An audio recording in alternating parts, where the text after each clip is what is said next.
देश के अंदर न्याय के राजा मर्यादा पुरुषोत्तम श्री रामचंद्र जी के सिंहासनारूढ़ होने से पहले शुभ संकेत आने शुरू हो गए। कम से कम इस देश के अंदर न्याय की चर्चा तो होने लगी। कम से कम राजनीतिक दलों ने भी इस बात को समझा कि उनको न्याय यात्रा निकालनी चाहिए।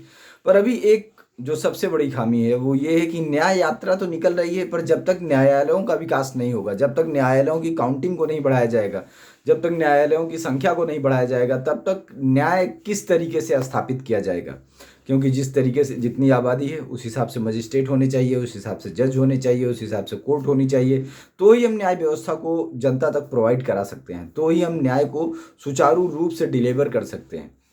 ये बहुत ज़्यादा ज़रूरी हो जाता है कि अगर हम किसी भी राष्ट्र के अंदर न्याय को स्थापित करना चाहते हैं तो हम उस तरीके से माहौल को बनाएं, मतलब न्यायपालिकाओं का विकास करें।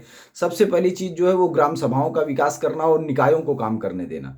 जब तक आप निकायों को बराबर नहीं काम करने देंगे, जब तक निकाय पावर में नहीं होंगे, ग्राम सभाएं पावर में नहीं होंगी, ग्राम सभाएं नहीं होंगी, तब तक न्याय पूरी तरीके से डिलीवर नहीं किया जा सकता। इस बात को सबसे पहले धरती पर न्याय के राजा मर्यादा पुरुषोत्तम श्री रामचंद्र जी ने समझा था, और उन्होंने ही सबसे पहले निकायों की स्थापना, ग्राम सभाओं की स्थापना की थी। ग्राम पंचायत सिस्टम के तहत ही न्याय दरवाजे दरवाजे तक पहुंचा। नहीं, उस टाइम पर भी ऐसा ही था। न्याय मर्यादा पुरुषोत्तम से पहले जिसको न्याय की जरूरत होती थी वो राजा के पास आता था, पर हर कोई तो राजा के पास नहीं आ सकता, दूर दराज के लोग तो नहीं आ सकते। अभी तो चलो तेज संसाधन है, पहले घोड़े होते थे, ऊंट होते थे, हाथी, बैलगाड़ी, कई कई दिनों का सफर होता था। इतना ज़्यादा आसान नहीं था, चीज़ें इतना आसान नहीं थी जितना अभी के परिप्रेक्ष्य में अगर सोचने पे लगे तो कि हम यहाँ से वहाँ 2 दिन में आ जाएंगे। वैसा नहीं था। आज जो 2 दिन का सफ़र है उस टाइम पे वो 1 महीने का सफ़र था। अब न्याय के लिए कोई 1 महीने सफ़र करके तो आएगा नहीं। तो मर्यादा पुरुषोत्तम ने इस चीज़ को समझा और उन्होंने ही सबसे पहले ग्राम पंचायतों की स्थापना की, नगर निकायों की स्थापना की, जिसके माध्यम से न्याय दरवाजे दरवाजे तक पहुँचा। आज जितने भी हम विवाद देखेंगे, जितनी भी हम समस्याएं देखेंगे, या जितने भी खुराफाती तत्वों का उदय हम देखेंगे, वो सिर्फ इसकी वजह से है क्योंकि निकाय बराबर से काम नहीं कर रहे हैं। लोगों को ऐसा लगता है कि वो ज़मीनों पे कब्जा कर सकते हैं, लोगों को ऐसा लगता है कि वो घपला कर सकते हैं, दस्तावेजों में घपला कर सकते हैं, ज़मीनों के दस्तावेजों में घपला कर सकते हैं। जैसे अभी आप थोड़े देर पहले चले जाइए, कुछ साल पहले चले जाइए, बहुत सारे ऐसी प्रॉपर्टीज़ मिलेंगी कि 4 भाई थे, 4 भाई में से 2 भाइयों ने सारी ज़मीनें अपने नाम पे करा ली, बाकी 2 को थोड़ा थोड़ा कुछ दे दिया। वो आज भी ख़त्म हो गए। उनकी ज़मीनें भी जिन लोगों ने अपने नाम कराई थी वो बेच दी। तो इन चीज़ों के लिए जिम्मेदार कौन? आखिर हर चीज़ को शासन सत्ता चलाता है, हर चीज़ सत्ता के माध्यम से चलती है। तो इस बात पे गौर कैसे किया जाएगा? ग्राम सभाओं में न्याय व्यवस्था को स्थापित करने के लिए ग्राम पंचायत के बगैर न्याय व्यवस्था स्थापित नहीं की जा सकती।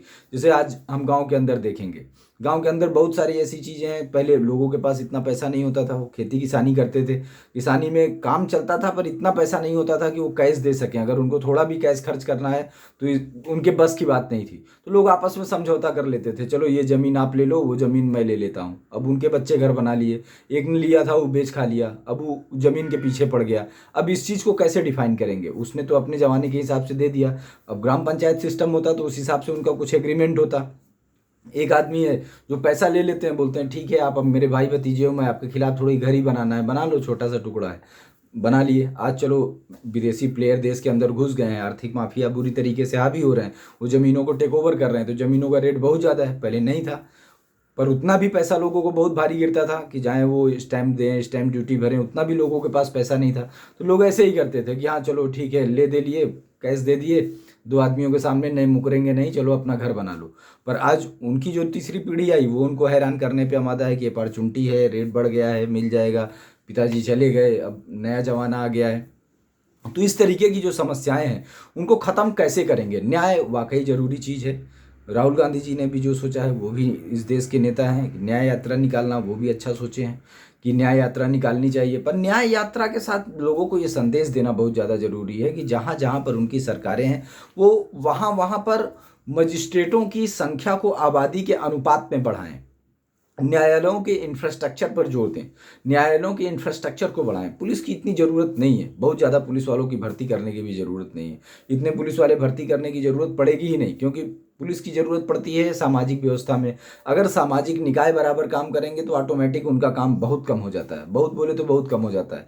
अगर सामाजिक व्यवस्थाएं बराबर चलेंगी, ग्राम पंचायत होगा तो गांव के विवाद अपने आप खत्म हो जाएंगे। गांव में जो खुराफाती तत्व जन्म लेते हैं, पनपते हैं, वो अपने आप समाप्त हो जाएंगे। गांव के अंदर जो विवाद है वो अपने आप समाप्त हो जाएगा।